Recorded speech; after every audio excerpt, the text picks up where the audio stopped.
Whether you're Democrat or Republican, liberal or conservative, he has more integrity in his little finger than most people have in their whole body. What he says you can count on. He's completely straight.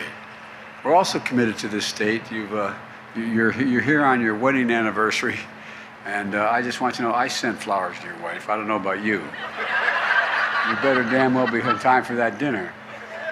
He has dinner later tonight. I'm not going to tell you the time because you may want to go to the same restaurant. But the fact is that I promise I'm not going to speak till 6:30. That's when the dinner is. The Inflation Reduction Act's the most transformational investment in our climate ever, anywhere in the world. Put it all together, it's a plan to invest in America, invest in Americans, give them opportunity, invest in ourselves, and it's working. Before the pandemic, supply chain wasn't something most Americans thought about. When you say supply chain, you look at each other with a blank stare.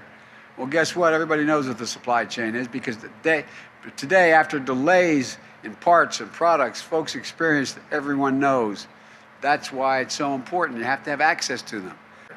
Under the new law, no one's going to have to pay more than $2,000 a year for their health care, period. And guess what? In the process, I'm cutting the federal budget $168 billion. You know why? Because Medicare doesn't have to pay out those exorbitant, undeserved fees.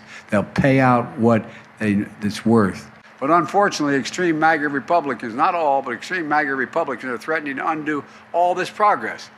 They're putting our economy in jeopardy by threatening to refuse to pay America's bills. Not the ones, I cut the deficit by $1.7 trillion in 2 years.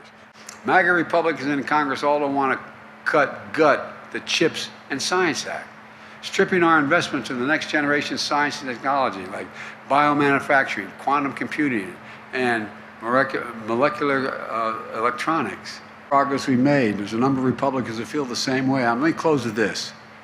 I've been determined to make things in this country again, to build American manufacturing capacity, to make sure we're never in again for a position like we were during the pandemic. We're relying on other countries to make things that we need at home to make anything. Folks, some folks didn't believe we could do it, but I've made no bones about it. I've said for a long time, and I mean this from the bottom of my heart, if we invest in America, we can change the country's future. 30 years ago, I'll say it again, we invested 2% of our entire GDP in research and development. By the time I came to office, that was under 10%. If I'm not mistaken, it was 0.7%.